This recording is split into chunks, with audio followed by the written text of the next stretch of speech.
Hi, this is Marlene with Miami Ghost Chronicles, and I want to welcome you to another episode of Stories of the Supernatural.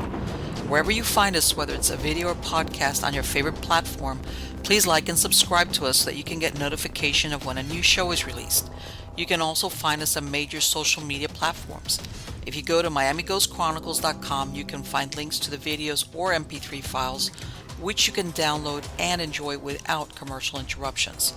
If you're into classic horror, ghost, and adventure stories, I narrate Nightshade Diary, and you can find links at nightshadediary.com. If scary stories are your bag, and listening to encounters with cryptids, ghosts, dogman, and other weird creatures sends a shiver up your spine, then go to supernaturalstorytime.com for links to our weekly podcasts. Noteworthy news about the paranormal world, true crime, conspiracy stories, and anything that is just plain weird can be found at eerie.news or visit the Stranger Than Fiction Stories tab at miamighostchronicles.com. Please subscribe to my newsletter on SUBSTACK. Just go to mppellicer.com for a link. I want to thank you for being part of my audience, and I think you are all wonderful.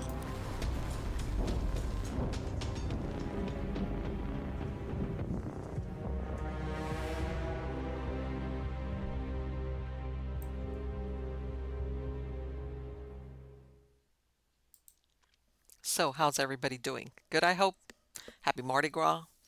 As you can tell, I am by myself because my wingman is a little bit under the weather. It's for those of you who don't know, it's been really abnormally cold here in northern central Florida consecutively. How's this? I mean, it's gotten cold here before, but um, yeah, it's just really cold. And yeah, I didn't want to he was not going to be good for talking. So here I am. I'm gonna. It's a solo show, but I still got a lot of good stories. And this episode is titled "Murder on the Bayou," and you're gonna see that even 100 years ago, people were doing crimes just for all the same reasons that they do now: love, revenge, hate, business, betrayal, and sometimes, in some cases, you'll see nobody really understands why. In other words, because all those involved were dead, so there was nobody ever to clarify what happened or why, that kind of deal. And yeah, there was a lot of people with different theories, but in the end, a lot of unanswered questions. Same thing as like a lot of crimes that happen nowadays. So anyway, let's. This is the first story. All right, and this happened like about 90 years ago. But let's. As a matter of fact, this is like I said, this is titled "Murder on the Bayou," and it's, as I said, it's not only gumbo, jambalaya, and étouffée, which are served in the bayou, but a helping of murder to go with it. Again, now this is in a place called Ville Platte or Ville Platte in Louisiana, and this is April of 1937. Now, this Ville Platte is located in Louisiana's Cajun country, and the area became a significant center for Acadian descendants, particularly after the 1785 arrival of a second wave of Acadian exiles who had been repatriated to France and volunteered to settle in Spanish Louisiana. It is located on what was once the Spanish Royal Road, and incorporated in 1858. It became the parish seat of Evangeline Parish. Now, on a mild spring day, Melvin Nicholas Vedrine, aged 27, tells authorities that his common law wife, Euphrosyne Vizinat, better known as Frozina, she's 24 years old, that they had gone into the woods after an argument, and according to him, she said, "I am tired of living this way, shoot me." And she put a 22 rifle to her head he had brought from the house and asked him to finish her off if the shot was ineffective and to bury her deep. She fired a bullet but didn't die. He shot her in the back of the head and killed her in a move reminiscent of a coup de grace. So he tells police, and you'll see how he gets to the point of telling the police about this, quote, "My blood and nerves seemed to turn to ice and I shot her." This act was done with inside of their young child, James Buford. The baby was about 18 months old, I believe, if I remember correctly. Now, apparently, the couple had a bitter quarrel that started at the home of a neighbor, Regile Auger or Auger. Vedrine told police the argument started after he returned from a Saturday night fishing party with his friends at Cocodrie Lake in Terrebonne Parish. She accused him of being unfaithful. The Auger family would be the last to see Frozina alive. So the couple returned home, and supposedly Frozina asked her husband where he had hidden his rifle. Now, this is the version he's telling police. He retrieved it, took their son, and walked about 400 feet out from their home, crossed a barbed wire fence, and went to a wooded, isolated area. He carried the child and set him down while they sat on a log and continued the argument. Apparently, he had stated to neighbors before that if they ever separated, she would never take his son from him. The neighbors first thought Frozina had left her husband, but when they found the couple's 18-month-old child still with his father, they became suspicious. Vedrine, who was the son of a well-to-do Easton farming family, took the baby to his parents' home, telling them his wife had left him. So, into the neighbor. Her name is Evelia Auger, and she's Frozina's neighbor. She calls Nathan Vedrine and his wife Anna, inquiring if they had seen their daughter-in-law. They told her she had gone to visit her aunt Margaret Aucoin, which was the story their son had given them. So Evelia contacted Frozina's mother, Mrs. LaFleur, in Port Arthur, also friends in Eunice and Mamou, and she looked up her first husband. None had seen or heard from her since April or earlier. Lastly, Aucoin, her husband, who was a second cousin of Frozina, was the one who went to the sheriff and told him about the young woman's disappearance. So when police they received a call about Frozina, they go out to the home that the couple shared, and it turns out that Vedrine has gone fishing once more to Bayou Cocodrie, and they took the opportunity to check inside. Sheriff Charles Pouchot found bloodstains on towels, floors, under the house, and later in Vedrine's truck. 2 weeks later, by the way, talk about bad luck. 2 weeks later, a chemist stated the stains found in the house and truck were not human blood. So police didn't believe his story that Frozina asked to be killed and charged Vedrine with murder. He led them to her carefully hidden grave. She was buried 2.5 feet deep, and her head was pillowed on leaves. The place was so well hidden by shrubs it would never have been discovered. Yes, this was something that police and later on they brought, that she would never have been found if it wasn't for the fact that he led them to where she had buried her. They would probably never have found her. Now, after the recovery of the body, he changed his story to say he fired both shots, one in her temple and the other in the back of her head. He told police he buried her deep enough to, quote, keep the hogs from rooting her out, end quote. She had bruises on her face, which indicated it might have been more than an argument. 7 years before, Vedrine had sparred against Audie Campbell in a community boxing match at Pine Prairie, which proved he was handy with his fists. Vedrine told authorities Frozina was married twice before she started to live with him 3 years before, once to Amos Fontenot and then to Sidney Veillon. She had lived in Port Arthur, Texas during her marriages. He continued with her sorry history and related that Frozina's parents had separated within 4 months of their marriage, and she was brought up more or less on the open range, having a sorrowful and difficult time all of her life. She moved between Evangeline Parish and Port Arthur, where her mother lived. She said that people seemed to shun and dislike her wherever she went. He told her it was partly her fault because she was quick to become very disagreeable. Melville Vedrine killed Frozina on April 4th, 1937. By May 20th, he was brought to trial, convicted of a murder, and sentenced to life in prison at hard labor at the state penitentiary in Angola. The prosecutor argued that Vedrine had lured Frozina to the wooded area with the child, planning to kill her. In other words, that he used the child that he knew that if he had the baby, she would follow him out there. He also believed that he waited until her back was turned to shoot her in the back of the head and then finished the job by shooting her in the temple. Now, the judge excoriated the jury members because they refused to bring in a verdict of guilty as charged, which would have carried the death penalty.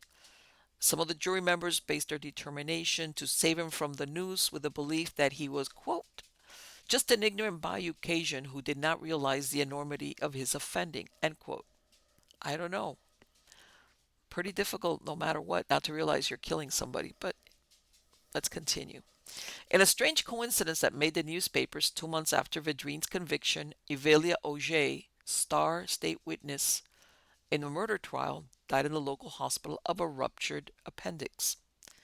Death continued to trail those connected to the unfortunate Frosina Vizinat. In May 1939, her second husband, Sidney Veillon, a farmer, placed a 22 rifle to his head and killed himself while sitting in a rocking chair on the porch. He was 31, married, and had a young child.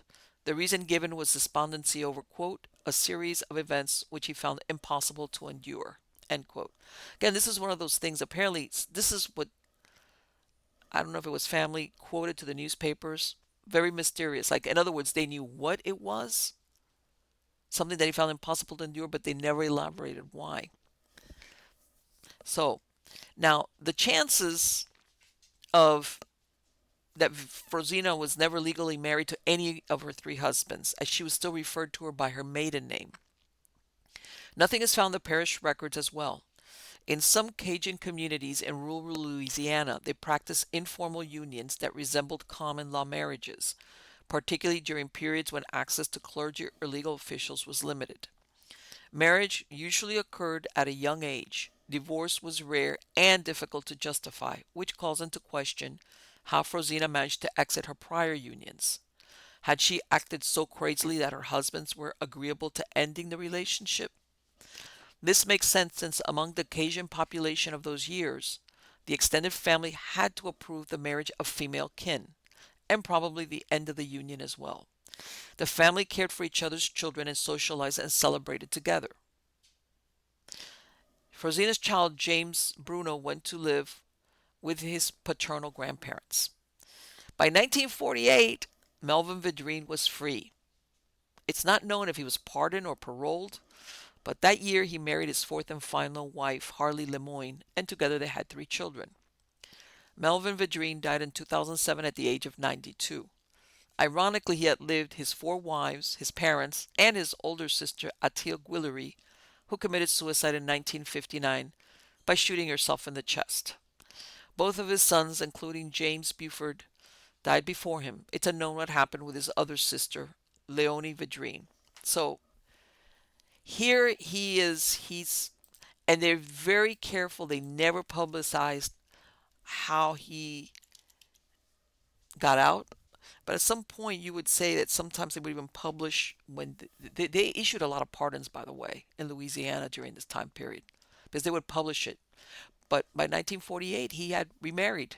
In total, he was married four times, and you're not really sure if he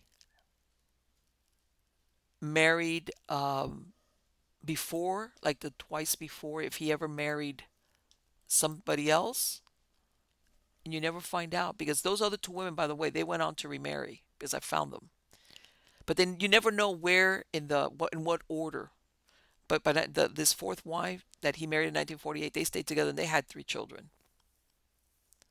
And but ironically, here he is. He outlives everybody. He outlives everybody, and he's he does okay if you think about it. I mean, considering everything that he could have, he was very very close to hanging, and makes you wonder. Not that it justifies it, but was there something about her that they thought, well, you know what? Did she kind of bring it on herself? This is my thing, as far as maybe like remember in these areas, these are small communities where everybody knows everybody else or about somebody else or their families or etc. So makes you wonder, right? All right. So let's go to the next story. All right. And now what's really funny, and I had to present this because you'll see what I mean. In 1940, while Melvin Vidrine, he's serving his sentence, he's in prison. Scandals in state politics broke the once powerful Earl Long machine. Now, Earl was the older brother of Huey Kingfish Long, who served as governor of Louisiana and as a U.S. senator until his assassination in 1935. The politicians had lost favor in Evangeline, and 1940 turned out to be a bad year for Sheriff Pouchot. Remember, Sheriff Pouchot was the one that went out there and was involved with what was going on with Vidrine. So Sheriff Pouchot, he loses the election for sheriff, and he's arrested for embezzlement and burning public records of the sheriff's office. By the end of the year, he pled guilty to 20 counts of embezzlement on the promise that he would receive only 4 months to 1 year sentence on each count. He was admitted to the penitentiary on December 30th, 1940, and served until May 14th when he was paroled. He paid $10,000 to settle a civil suit for the money he stole. In December 1941, which is a year later, he petitioned the Louisiana Board of Pardons for a full pardon and restoration of citizenship. He was denied. He died in 1948. And when they mean restoration of citizenship, it's like back then it was like if you were not a citizen, you weren't allowed to vote. None of the rights that are accorded to you. It has nothing to do with like, you know, it was that's it. None of the rights that you had as a citizen, that's it. They're done for. So it's ironic though that here he's investigating and murders and all these crimes, and here he is, he's embezzling money from the county. But anyway, as you could tell on this one, as a matter of fact, for those of you watching, the Eusebi Vidrine, the guy to the right of him with that, not the black hat but the white hat, that right there is Sheriff Pouchot, right there. Okay, right there, this guy right here, that's him. He is the one that 3 years later, after this, you'll see. Well, he's not this guy. This man is related to Melville. It runs in the family, or if not, you'll see what I mean. They talk about that. They bring it up. So anyway, let's go back. Remember this takes place. Melville Vidrine, he kills Frozina in 1937. So we're gonna go back, and it's 1921. And now, when this whole thing with Vidrine is going on, the local newspapers, they comment that blue-eyed Melvin Vidrine was a distant relative of Eusebi Vidrine, a notorious criminal who had been apprehended by the same Sheriff Charles Pouchot 13 years before when he was newly elected to his office. Now, this young man, Eusebi Vidrine, was born on July 12th, 1898 in the town of Ville Platte, Evangeline Parish, Louisiana. By his early 20s, he had married Lillian Andrus, and there was nothing remarkable about his early life. According to those close to him, a normal man had become moody, dark, and violent. In 1921, Pierre Vidrine, possibly a distant but not close relative to Eusebi, complained that several hogs had been stolen from his farm at Turkey Creek. Now, by the way, they give different reasons as to what happened, and you'll see what I mean. So I'm going to just say, well, this is what they said happened, but they were saying that what precipitated what happened started with that. But again, and this is sometimes when a lot of what's known or unknown just doesn't fit. But anyway, so here Pierre Vidrine, he's a neighbor. He's complaining that somebody's taken his hogs, and now already Pierre Vidrine and Eusebi Vidrine, they had already clashed because Eusebi's dog had killed one of his sheep. And Pierre told his neighbors that he had seen Eusebi hanging around his farm when the hogs disappeared. Now, inevitably, Eusebi Vidrine learned of the rumors, and he spent several days in his house ruminating and even weeping in rage over the accusations. Remember, like I said, this is a small community. Everybody knows everybody else, and gossip, I bet that thing traveled fast. So on April 25th, 1921, Eusebi headed to where Pierre Vidrine was plowing his field. He carried a loaded 12-gauge shotgun, and he waited for the farmer to come close to his hiding spot. The noise of both barrels going off rent the day, and the man fell to the ground. Eusebi Vidrine fled to his home and hid the firearm. Pierre did not die right away, but succumbed to his wounds a week later. Since he had been shot in the back, he had not seen who fired upon him.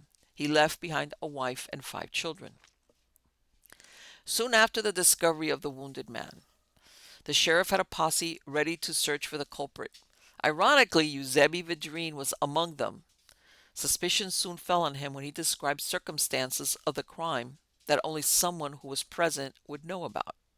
Sound familiar? You hear about the criminals nowadays doing the same thing. Eusebi was arrested along with Lee Andrus, a relative of his wife. As motive was pointed out that Pierre Vidrine had recently held a dance at his house. Some of the young men grew boisterous and attempted to pull off some rough stuff. Pierre Vidrine ejected them from the house.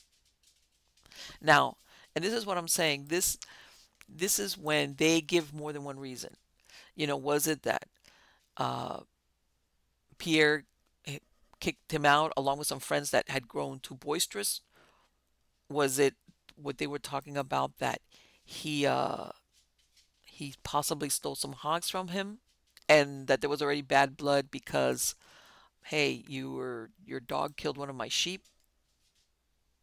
You never quite, but that there was, and you're going to see that this young man, there was something not quite right with him.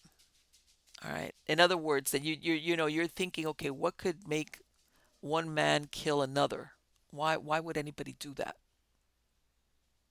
And you realize that maybe he didn't need to be motivated that much uh, to do what he did. But anyway, let's go back to the story. So soon after the discovery of the wounded man, like I said, he's there riding around with a posse, and but he starts yapping away and starts saying things that people realize, hey, only some. How would you know that? That kind of thing. So eventually, Eusebi's brought to trial but acquitted, and he had remained calm and said he was innocent, but it seemed he had developed an appetite for mayhem. Remember, this guy was shot in the back. He didn't say anything between the time he was shot and he died. So now, 8 months after he killed Pierre Vidrine, Eusebi left Evangeline Parish and headed to Lafayette to find work since his crops had failed. This time there wasn't even ill will to spur his murderous rage. Instead, he repaid kindness with death. Evening was falling when Charles Garbo gave him a ride as he trudged along the road. A few miles later, Garbo stopped to check one of his tires. Unknown to him, Eusebi Vidrine carried a 32 caliber pistol in his coat. As the man leaned over, he shot him in the temple. Pocketing $4 taken from the dead man, he threw the body into the back seat and drove a few miles until he found a ditch where he pushed the auto off the road. He walked the remaining distance to the train station in Lafayette. The body was found 8 miles from Lafayette on the road to Abbeville. Since no good deed goes unpunished, another kind stranger became Eusebi's next victim. He struck up a conversation with John Roy and told him he didn't have money for the train fare. Roy gave him a ride, and as they were approaching the town of Eunice, Vidrine asked him to pull over so he could smoke a cigarette. Both men stood outside, each smoking a cigarette, when Vidrine pulled a pistol out and shot John Roy in the head. He stole a nickel and watch from his latest victim. Rodney Reed, who was on his way to a hunting trip, came across the dying man around 4 a.m. Police were called, but the man died before regaining consciousness. On December 5th, 1921, Mayor Wibble of Eunice said that a man who called himself Jack Vidrine had been picked up for the attacks on Charles Garbo and John Roy. Vidrine was arrested at the depot of the Gulf Coastlines in Eunice. An officer from Lafayette said he was not the man who had killed Charles Garbo, even though he fit the description of the man seen riding with him, including the blue serge suit he was wearing. Once released, Vidrine headed to Pine Prairie, where his father-in-law lived. He had run out of money and spent 4 days in town and then left to Orange, Texas. Soon after his arrival, he met Lee Duke, a jitney driver who offered him a ride to Beaumont, where he told Vidrine he could find a job. The killer used the same ruse that worked on John Roy. He shot the Good Samaritan and stole a 38 caliber pistol, a watch, and 75 cents after they had stopped for a cigarette. Vidrine headed back to Villa Platte with no one the wiser he had killed 4 men in less than a year. Another man named Frank Smith was accused of the murder of Lee Duke. He was convicted and sent to serve 15 years at the Texas State Penitentiary. Throughout his trial, he claimed he didn't even know who Duke was. And this is what's ironic. Here they have a guy who was already accused of a murder, acquitted, but still, and I guess in those times information wasn't known, but then you think, and was even described by an eyewitness. Hey, I saw a man fitting this description with a blue shirt running away, and the cop says no, it wasn't him. He gets and they pick up the wrong guy and accuse him, convict him, charge him, and he's saying, I don't even know who you're telling me who I killed. Kind of ironic, isn't it, right? So anyway, here we go back. So Eusebi might have been crazy, but not stupid. He returned to Evangeline Parish and lay low when it came to killing. However, he still suffered from mood swings. A little over 3 years since the murder of poor Pierre Vidrine, he crossed paths with Leo Robert Wiggins, 27, who was the son of Evangeline's sheriff. Now, this next guy that he kills, because remember, all these other, with the exception maybe of Pierre Vidrine at the beginning, he didn't know who they were. But he does know who this, in other words, this young man was. All right? And talk about picking the wrong person. But here we go. So, so here he is. 3 years have gone by, and he's like I said, he's crazy but not stupid. Doesn't kill anybody else, and same thing. He is walking along the road. He's heading to the house. Leo Wiggins. Well, they call him. He's going down the road and he's heading to the house he had just built for his new bride. He's only 27 years old. As a matter of fact, he was a veteran from World War One, and he sees Eusebi walking down the road. Now remember, they know each other from childhood. They grew up in the same town. So Wiggins offers him a ride. And as Eusebi was about to enter the car, he pulled his revolver and shot the young man in the chest.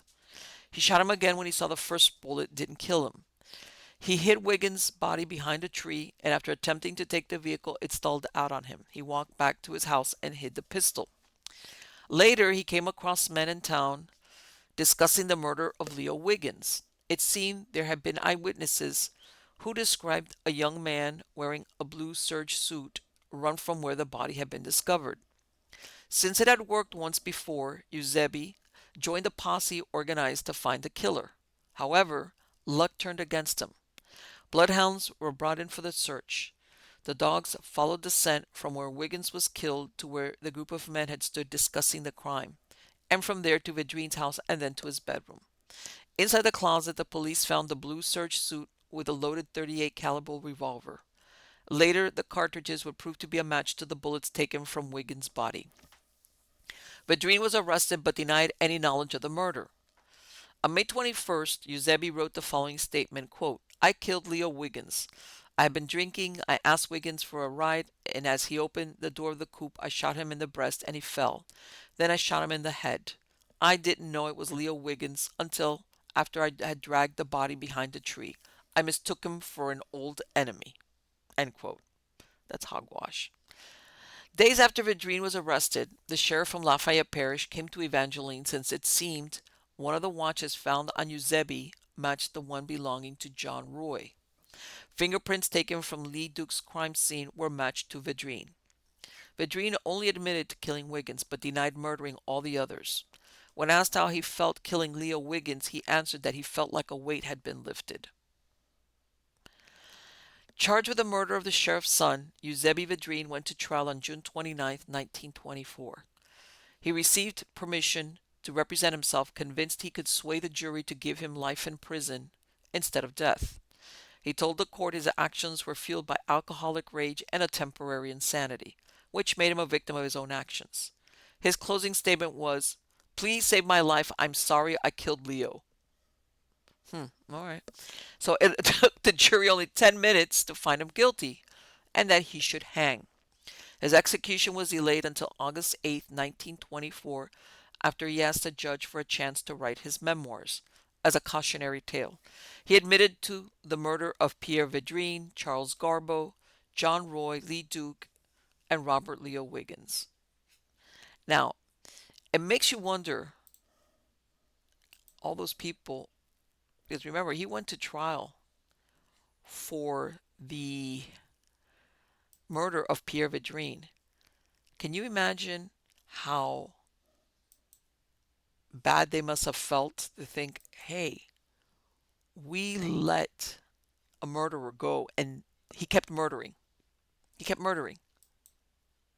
We just so and here he is. This is I'm telling you, somebody must have known somebody or somebody owed somebody a favor. He tells the judge, please uh, delay my execution for a little bit so that I can write my autobiography as a cautionary tale. So they do, and this is what it is. This is for those of you watching the video. He actually does pen it, and so and then he says when he pens this book titled "The Life of Eusebi Vidrine," his defense team appealed to the court that he was insane and instead should be sent to prison. A lunacy commission found Vidrine insane, and his comment to the attorneys was, quote, "Well, I guess that's it. The jig's up." Okay, yeah, he's insane. He's crazy as a fox is what he is, or was. So, um, as you could tell, oh, by the way, when he's about to get killed or executed, I mean, he's he's posing for pictures. He wants to be, he wants to be known and recognized for what he did. And this is they had the picture of like where his mother lived, because apparently I think his mom was the one that she had all the children. By then, his dad had died, but you'll see there's more to it than that. But in other words, the family had, you're going to see kind of like whether you want to call it a violent streak or maybe some insanity in there, and there's alcohol use, but who knows, what's first, the chicken or the egg? So he made the newspapers all across the country, and he was posing for pictures, and he was, as you could tell in this picture right here, you see that man with that white hat standing next to him. That's Sheriff Pouchot, who years later, by the way, when this happened, he had just gotten elected as sheriff. So this is like his first big case, and about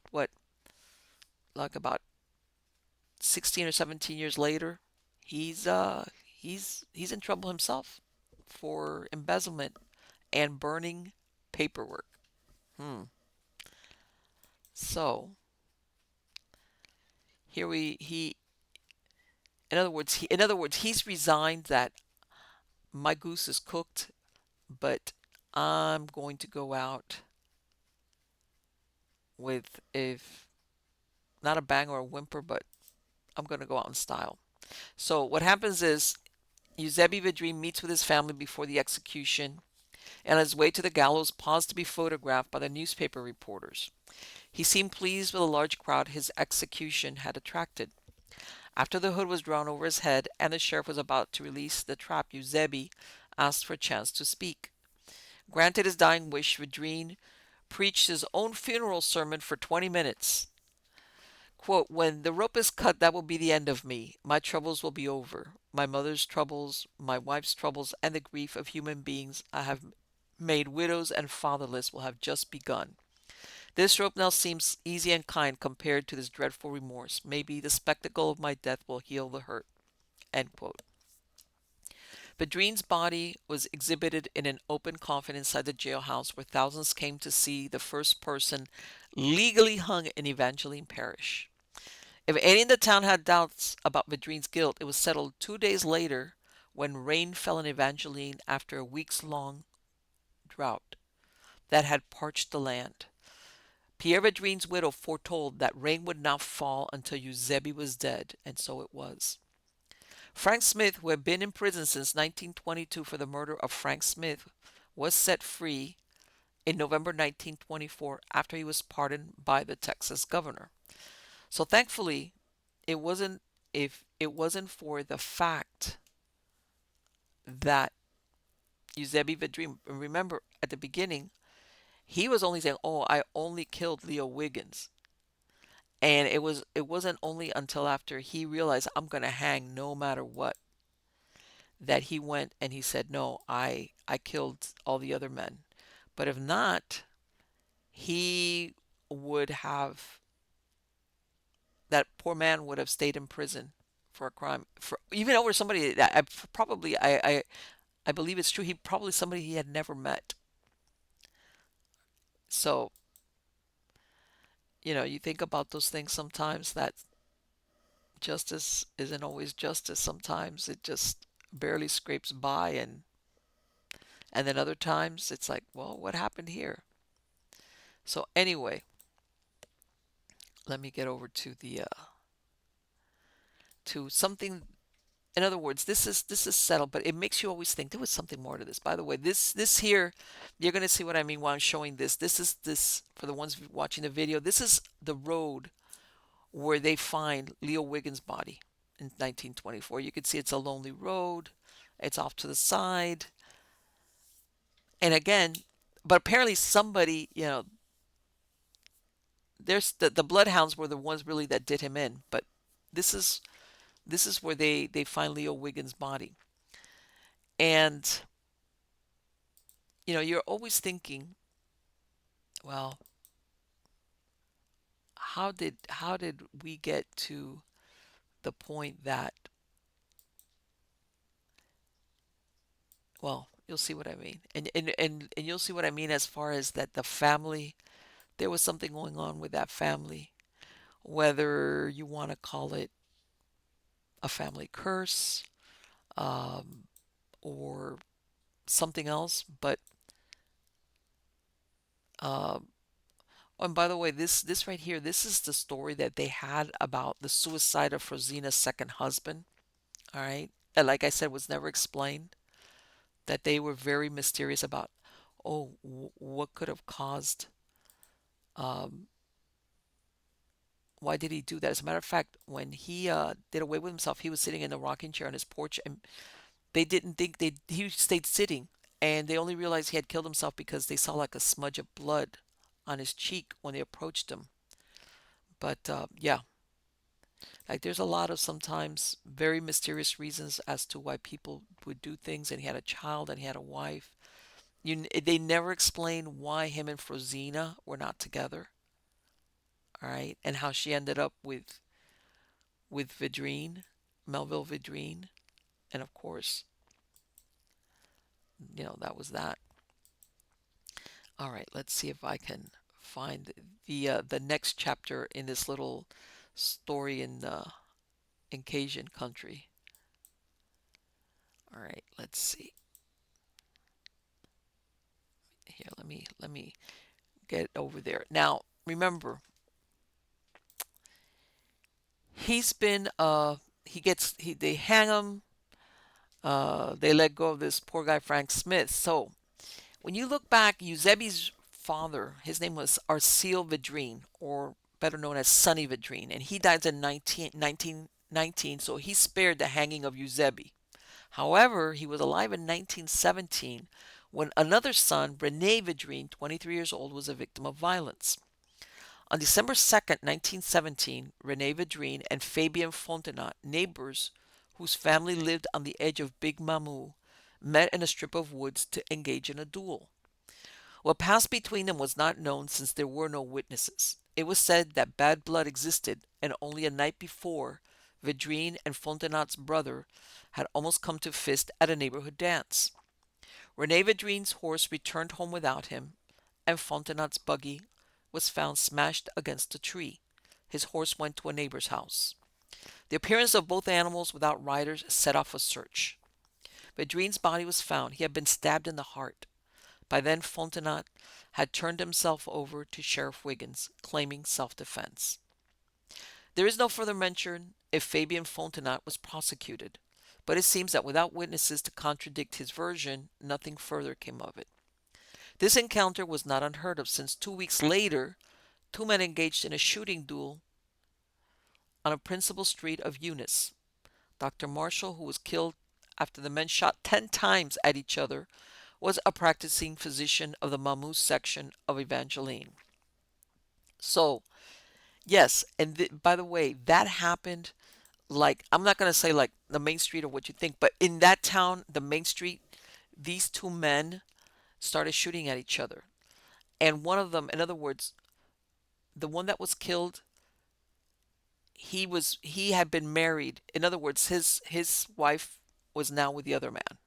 So you kind of get the idea that that's where, and but at the same time, they had been married already like 3 or 4 years. It wasn't like something that had just occurred, but it makes you think this was the source of what happened.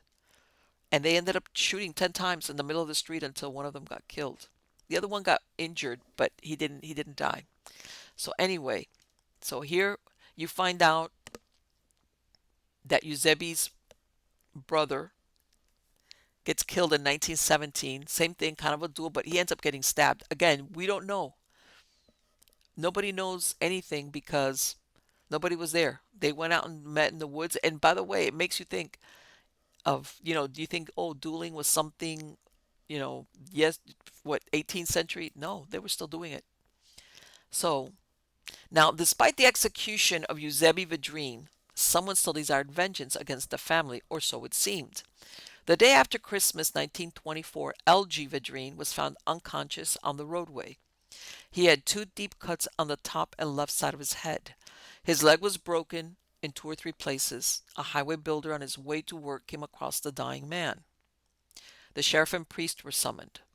It seemed that L.G. had been drunk since Christmas Day. At 1 a.m., he dressed to leave. His wife asked him when he would return home. He gave her the same answer that his brother Eusebi used to give his mother whenever he left home. Quote, "Do not expect me till you see me." At first it was believed LG had gotten a ride on a truck hauling gravel and accidentally fell off, and the truck ran over him. However, his cap was found 60 feet further west on the edge of the roadway, and nearby was a heavy piece of steel 2 feet long and 2 inches wide. It had a small projection at the end, and this matched a dent on LG's head. The force of the blow crushed his skull. It was believed that Vidrine came to town for an appointment with someone, and it ended in an argument. This person, knowing he might be armed, struck him on the head and drove him to the edge of town. After throwing him on the road, he ran him over, which is how his legs were broken. Vidrine's money and valuables were untouched, and he had the same pistol that his brother Eusebi had used to kill 4 men. It had been returned to his mother after Eusebi was executed.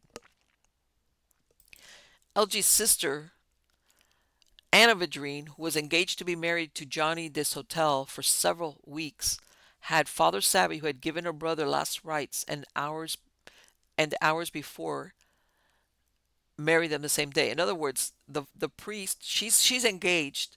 The priest goes off, gives her brother last rites, and she's like, "By the way, you're going to marry me today."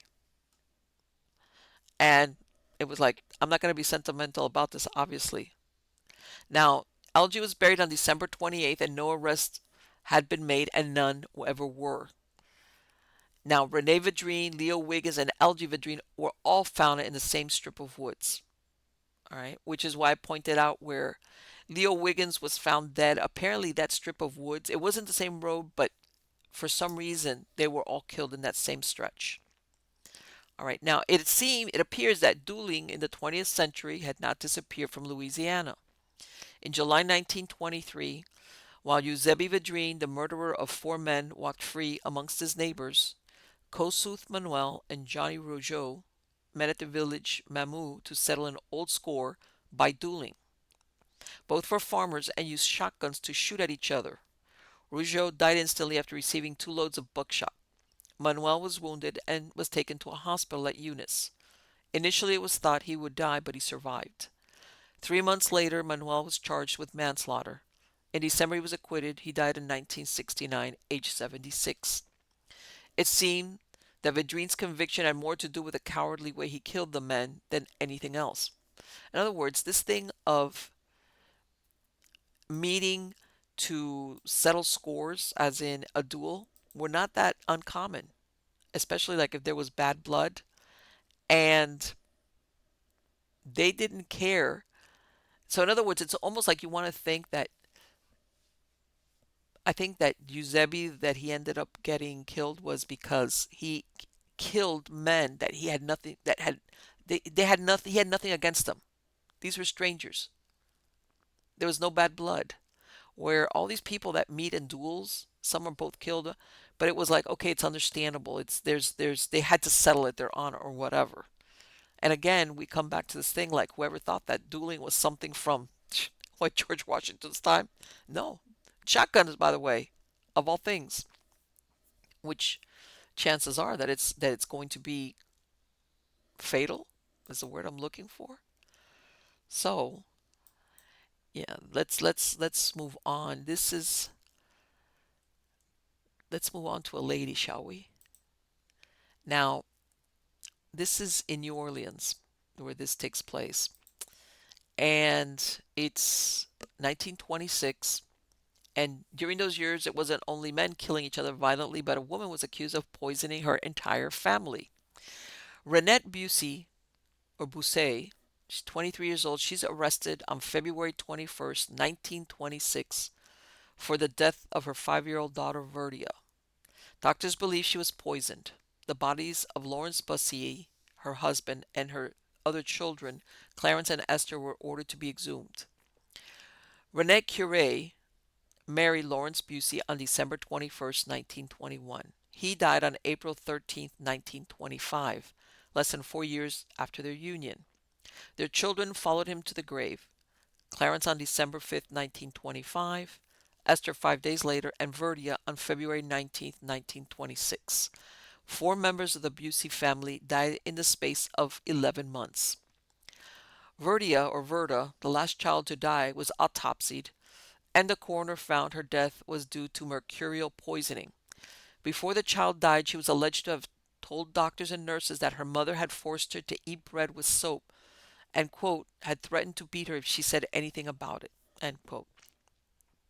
Clarence, age 3, who died in December 1925, went to Charity Hospital in October of that same year from the effects of swallowing iodine. His mother said she believed he mistook the bottle for one of cough syrup. Was this a failed attempt by his mother to kill him?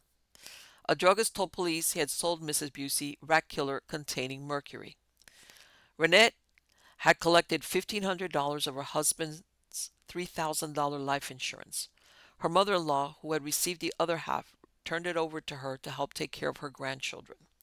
Some believed her motivation in doing away with the children was her relationship with the lover. It turned out this man had served with her husband in the New Orleans Fire Department. Right, this her husband, Lawrence Busey, he is a fireman. And unbeknownst to him, at least you think, she is she's having affairs left, right, and down the middle. But apparently, this last one that she had, you're going to see was the motivation. We've seen this, unfortunately, when she wants to get rid of her children because she just wants to be with this new person. But then you'll see she was involved also with other people. So here's, for those of you watching the video, this is where Clarence Busey, 2 months before he dies in December, he's taken to the hospital because he swallows the iodine. And his mother says, oh, he thought it was cough syrup. And I from what I see, you're tempted to think that this was hurt, that it kind of like fell through. Like, in other words, he was taken to the hospital and they saved him. But then in December, you know, she she got what she wanted, which was to kill all of them. And her conduct is always very, you know how you've heard of some of these psychopathic people that they kill a spouse, and then a week later, or the child, or a week later they're out partying or going out and having, and they're talking like everything is great, and they don't get it why people are looking at them like, what's wrong with you? Don't you have any? They don't get it. They don't understand that by acting the way they do, fingers are going to be pointed at them because their conduct is so unnerving. It's like there's no, how could you be partying? How could you want to go and have a good time? And you almost think that what happened with this lady Renette, it's along those lines where she just um, in other words, that psychopathic, they don't get it. They don't get why anything would be, so four of my family members all died within 11 months. So, what's weird about that? That kind of thing. But anyway, let's keep going. So, her poor mother-in-law, poor lady, gives her $1,500 thinking, and anyway, the three children die. Um, Now, a few days after Renette Boussy's arrest, Frank Davis, a fireman, admitted he had an intimate relationship with her. He was married and had visited the Busey household with his wife. They were having an extramarital affair before and after the death of Lawrence Busey. Taxicab driver Theodore F. Meade told police that he drove Mrs. Busey from police headquarters to the central station where Davis worked shortly after she was questioned in connection with the deaths in her family. He overheard Davis say to her, "They can't do anything to me." Hmm. So, Joseph Busey, Renette's brother-in-law, disclosed he did not believe she was his brother's legal wife. He said his brother had married a woman in New Orleans in 1917 and left to war a few months later. When he returned, she left him. He met Renette in 1921. This admission was shortly followed by the story of Ida Busey Guillory, Lawrence Busey's former wife. She told police she divorced him for infidelity on January 1st, 1921. They married in 1917 and separated 2 years later. Her present husband, Adam Guillory, met Busey 2 weeks after the divorce and said that Busey was with a woman and a small child. Disquieting revelations continued. A few days later, Oscar Petrie told police his mother became violently ill and died a few days after drinking a bowl of soup given to her by Mrs. Busey. He wanted her body exhumed, however, it seemed nothing came of this request. He also admitted to having been intimate with Renette Busey before and after the death of her husband. They were neighbors that lived a few doors down from each other. As a motive, he said his mother discovered the affair through reading letters Renette Busey had sent him. His mother threatened to tell Lawrence Busey about the illicit relationship. The police continued questioning different witnesses. Then the city chemist found that poison was found in the body of all three children, but none in the father. Renette went to trial in April 1926, and on May 1st, she was found guilty of manslaughter, even though she was originally charged with murder in the first degree for the death of her child Verda. Her defense had argued that the woman lived in squalor, loved her child, and believed it tubercular. Doesn't make sense, but the following month her attorney was seeking a new trial based on what the verdict was rendered, contrary to law and evidence. The manslaughter verdict carried a sentence of 20 years. She was sentenced to serve 10 to 15 years at hard labor in the state penitentiary. The motion for a new trial was overruled. Surprisingly, Renette's family history had not started in poverty. When her grandfather died in 1897, it was noted he was descended from one of the oldest and most distinguished Creole families of New Orleans. He had inherited a fortune from his father, but lost it all in various unsuccessful enterprises. He spent his last years poor but eking out an existence since he was known as a resourceful man. In October 1926, the Supreme Court set aside Renette Curie's conviction. Life behind bars for 8 months seemed to have agreed with her, since she gained about 25 pounds and she was seen giggling frequently while she chatted with her attorney. The reason for the weight gain became obvious when she gave birth to a baby girl on November 29th, 1926, or so it was reported by the local newspapers. Obviously, the child did not belong to her dead husband, so who was the father? She was released on bond in December. Now, remember, apparently her attorneys, her defense attorneys, were very good because they realized that, in other words, that if she was really guilty, because apparently she was charged with murder in the first degree just for the daughter, even though the other children were found to have mercury uh, in their system. Uh, they only took her to trial for the and surprisingly her husband didn't have anything. So you never it's kind of like weird. So that's why they say that he died even though he was a young man and she was having these extramarital affairs, and when her husband dies now she has three children, and that was her motive for killing all three of them because now she wanted to be with her lover even though he was married, but maybe she had other plans. But basically because they instead of convicting her on the murder charge and they only convicted her of manslaughter, they set it aside saying either they should have found her either guilty or not guilty, period, on the murder charge. And that's how she got out of it, which is incredible to say the least. So let's see. So here we go with let's go back to Renette. So no further mention was made of Renette Busey until 1929 when Mother O'Connor, a matron at the prison, died at the age of 72.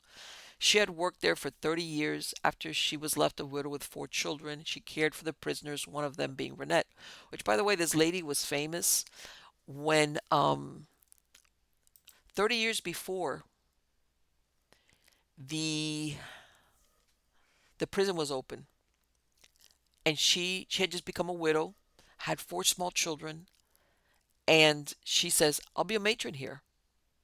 And that's what she did. But when she went in there, she treated most of the prisoners. She was like, they called her Mother O'Connor because she treated them. And later on, she even talked about how there was only a couple of women that she seen that didn't cry about the murders that they had committed. But that and one of the ones that she took care of was Renette Busey when she spent that time incarcerated before they set aside her sentence. So she was very famous, and she stopped working there because she took like a fall. She was like 72 or something like that when she died. And apparently, but she was very well known because of how she treated the prisoners in there. So anyway, so after this, Renette fades from history. However, she did marry a gentleman named Alphonse Spector sometime after 1944. She died in 1965 at the age of 61. In her obituary, she's listed as the mother of Frank E. Davis. So it turns out the child she gave birth to while incarcerated was a boy, and the father was her married lover, Frank Davis. Ironically, by the jury showing leniency and convicting her only of manslaughter instead of murder in the first degree, she won her freedom, even though it seems she was a serial poisoner who killed all her children. So there you go. That is the story of Murder in the Bayou. Um, they, in some cases, talk about justice being blind. You had two murderers basically get away with murder, right? And in the case of Eusebi, he went on to kill. The first one, Melville Vidrine, he like they say, they kept it on the hush hush, but he was paroled or pardoned because 10 years after he goes to prison for shooting his wife in the back of the head with his son close by, he's gets married again. He lives till he's 92. Um, Eusebi, he eventually hangs, but if they would have put him in prison after the murder of Pierre Vidrine, he wouldn't have gone on to kill all the other people, including the son of the sheriff. And then you have this lady, Renette Boussy, or Cure, her last name was Cure, her maiden name, um, who poisons her three children and possibly poisoned even her neighbor's mother because this lady finds out that she's having an affair with her son, and I guess the mom is saying, "I'm going to tell so and so," because she's probably thinking, I don't want my son to ruin his life." And what does she do? And from what I understand, as I was reading, she gives her what kills the lady is she goes to eat some soup, and after that, she starts violently throwing up, vomiting.